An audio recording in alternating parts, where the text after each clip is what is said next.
सत्संग अर्थात संत का संग मिलता है परमात्मा की कृपा से। बिना परमात्मा की कृपा के संत नहीं मिलते, बिना संत का संग किए विवेक नहीं होता। तात स्वर्ग अपवर्ग सुख धरई तुलाय अंग और पूर्णताई सकल मेरी जो सुख लव। संत की संगति से हमारे मन के संशय दूर होते हैं। संत के संग से मोक्ष मिलता है, अपना कल्याण होता है। संतों के संग से असीम लाभ होता है।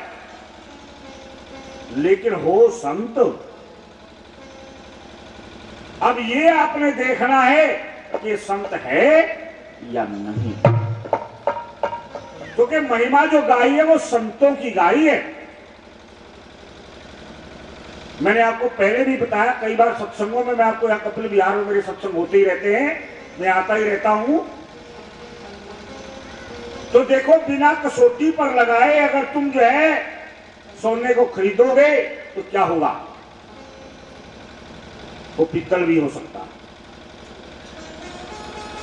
लेकिन अगर कसौटी पर लगा करके ले लोगे फिर बाद में तुम्हें पछताना नहीं पड़ेगा। इसलिए किसी भी संत का संग करने से पहले उस पर कसौटी लगानी बहुत ही जरूरी है। अगर कसौटी लगा करके आप उसका संग करोगे तो बाद में आपको पश्चाताप करना नहीं पड़ेगा। और जब आप बिना कसौटी लगाए दूसरों के कहने से ही अरे माल बहुत बढ़िया खरीद ले यार, सस्ता मिल रहा है, तो भैया हो सके वो भी दलाली कर रहा हो। संसार में देखिए,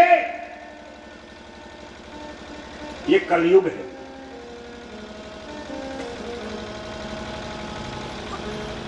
बड़ा साफ लिखा रामायण में, नारी मुहित संपत नासी मूड मंडाए भय सन्यासी। वो जमाना गया कि जब भगवे वस्त्र के अंदर केवल एक सन्यासी होता था। अब ऐसा कुछ नहीं है। अब मैंने देखा प्रथमा पास नहीं है, नाम से पहले आचार्य जी, सबसे पहले आचार्य जी। एक बार की बड़ी बात है, विषय नहीं है मेरा, लेकिन थोड़ा आपको क्या करें समझाना पड़ता है, और आजकल ज्यादा समझाना पड़ता है, और खास तौर इन माइयों को। ये नहीं देखती कौन संत है क्या संत है, इन्हें तो बस ये है पड़ोसी ने कहा ये मेरे सिर में दर्द रहता था, मैं उस बाबा के पास गई, बाबा ने मेरे सिर पर हाथ रख दिया, मेरा सिर का दर्द जो है ठीक हो गया, बस यही बाबा बढ़िया। ये नहीं सोचा हो सकता है ये उसकी कमीशन एजेंट हो। अरे आजकल भैया दादा बड़ा रुपया, दादा बड़ा ना भैया, सबसे बड़ा रुपया, सबको पैसा चाहिए। ये कंपनी के प्रचार कैसे होते हैं अब आप सब जानते हैं। ऋण का प्रयोग सब करते होंगे, लाइफ बॉय का प्रयोग सब करते होंगे। आप दिला देखते हैं कि ऋण शक्ति की चमकार, कितनी चमकार है उसमें। अगर लाइफ बॉय है जहां तंदुरुस्ती है वहां, कितनी तंदुरुस्ती है वहां। इसी प्रकार बाबाओं के भी प्रचार होते। अब आपने इस प्रचार से सचेत रहना है, आपने सच्चाई को देखना है, आपने कसौटी को लगाना है।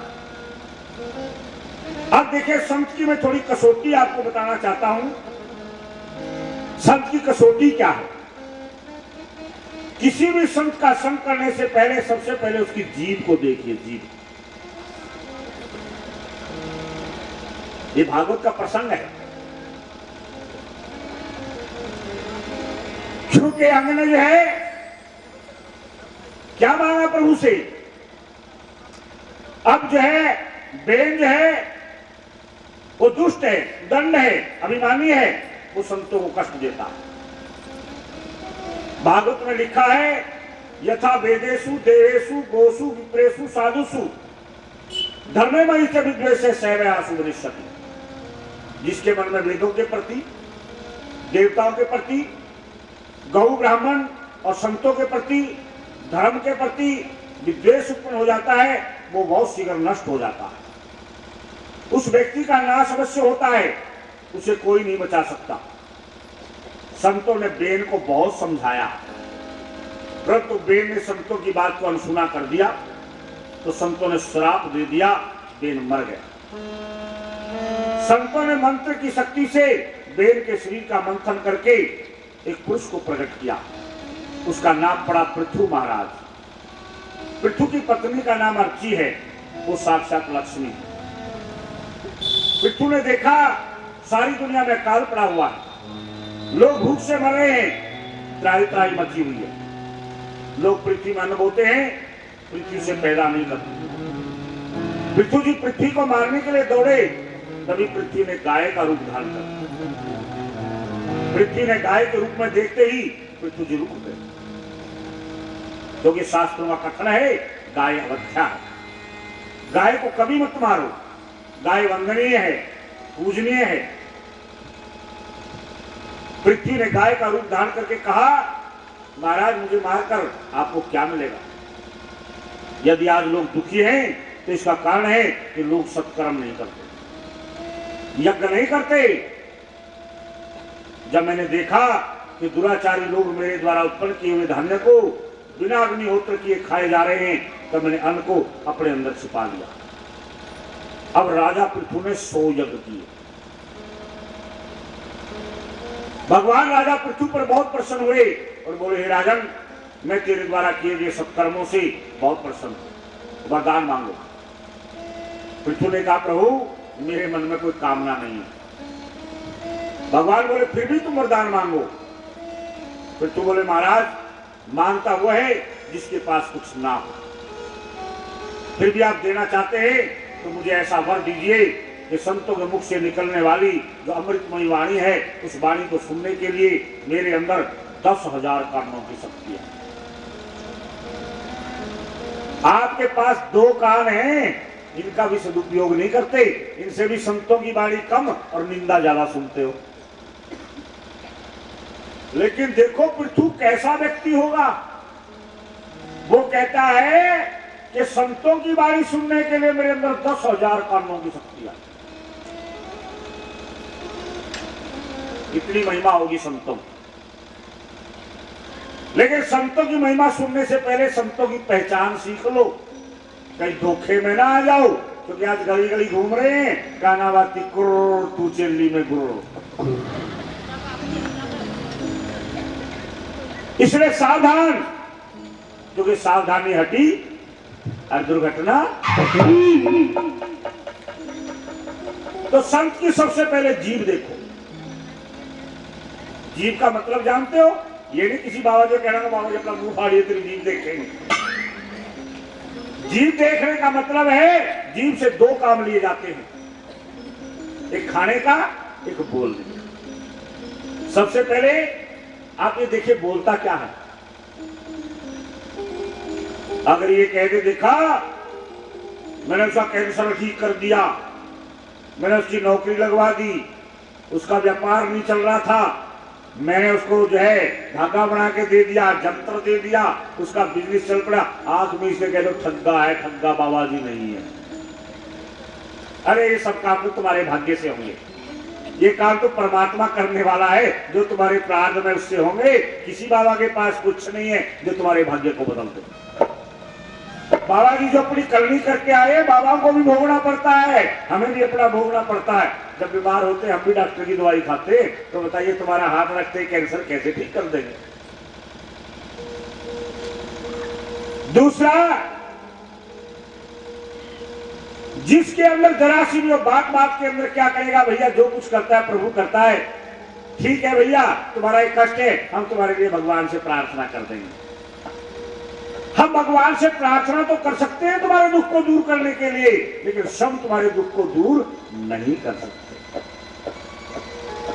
और जो दुख दूर करने का दावा कर दे, क्या है ना। दूसरा, जीभ से देखो ये खाता क्या है। अगर वो चटपटे मसालेदार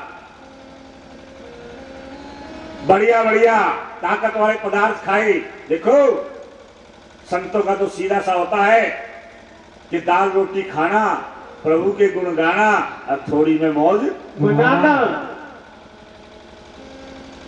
आप जो रोज मलिंदे खाए, देखो रूखा सूखा टुकड़ा खाए उसे सताए काम, और जो कोई खाए दूध मलाई उसकी जाने। इसलिए भागवत में कहा है कि पृथु महाराज कहता है कि प्रभु संतों की वाणी सुनने के लिए आप मुझे वरदान दीजिए कि मेरे अंदर 10,000 कानों की शक्ति आ जाए। क्योंकि जिस प्रकार अंजलि में रखे हुए फूल दोनों ही हाथों को समान रूप से सुगंधित करते हैं, अर्थात जिस हाथ से फूल तोड़ा और जिस हाथ में रखा, इसी प्रकार सरल हृदय और सच्चे परोपकारी संत शत्रु और मित्र का भेद न समझ करके समान रूप से सबका कल्याण करते। मैं पहले भी आपको कई बार समझा चुका हूं, याद रखना जिसके पास पैसा है वो कभी संत नहीं हो सकता। याद रखना मेरी बात।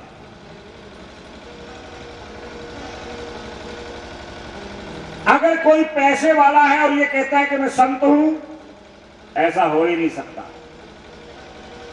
और जिसके पास पैसा नहीं है वो कहे मैं गृहस्थी हूं, ऐसा भी हो नहीं सकता।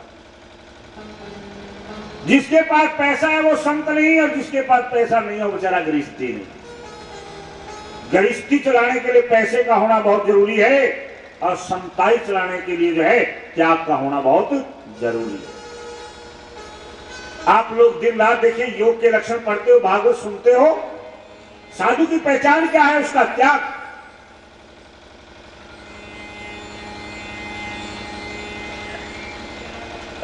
संत की पहचान क्या है? अपरिग्रह। अपरिग्रह का अर्थ होता है संग्रह नहीं करना। योग में साफ लिखा है, यम नियम आसन प्राणायाम प्रत्याहार धारणा ध्यान समाधि। यम में आते हैं अहिंसा सत्य अस्ते ब्रह्मचर्य। अपरिग्रह यानी संत कभी संग्रह नहीं करते। अब जिसने संग्रह कर लिया, कैसा संत? ये अपनी बुद्धियों से विचारो। कर्म प्रधान है, जैसा तुम करके आए हो वैसा तुमको भोगना पड़ेगा। जो मैं करके आया हूं मुझे भी भोगना पड़ेगा। जब अपने किए को मुझे भी भोगना है तो मैं तुम्हारे किए को कैसे काट दूंगा? और अगर ये कहा जाता है तो सीधी बात है, झूठ है, उसने अपना माल बेचना है, व्यापारी है। ये हमारे बीच में अपना माल बेचने आया। अब समझना हमने है, समझदारी हमने रखनी है। और फिर भी अगर हम ठगी के शिकार होते हैं, इसमें किसी दूसरे का कोई दोष नहीं। दोष हमारा अपना है, क्योंकि हम लोभ के कारण फंस जाते हैं। सब कुछ सहन करते हुए क्षमा को धारण करना, ये केवल संत का काम है। अपनी बुराई करने वाले की भलाई करना, ये संत का काम है। संत धन के नहीं, केवल भाव के भूखे होते हैं। मैंने सुना है, पढ़ा है और अनुभव किया है। भाव का भूखा है साधु, भाव ही बस सार है। और प्यार जो साधु से करता उसका बेड़ा पार है। साधु भूखा प्यार का, धन का भूखा ना। जो धन का भूखा फिरे वो साधु कहला। सच्चे मन से प्यार करना, साधु खुश हो जाए। साधु हर से विनय करेगा, मन चाह फल पाए। मनोकामना पूरी होगी कर साधु से प्यार। साधु का तो धर्म है करना पर उपकार। हित करने को साधु आया, कहता हित की बात। सेवा करके मेवा पाओ दिन देखो ना रात। आनंद के लुटे खजाने, भाई संतों के दरबार में। आनंद के लुटे खजाने, भाई संतों के दरबार में।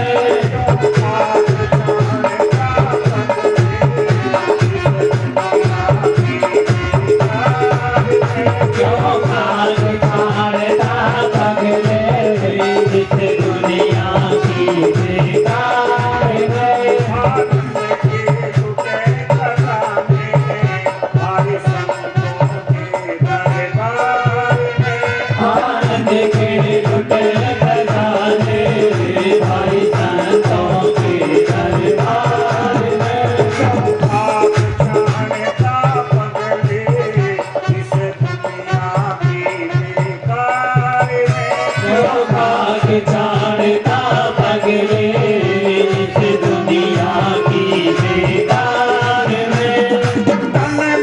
सुख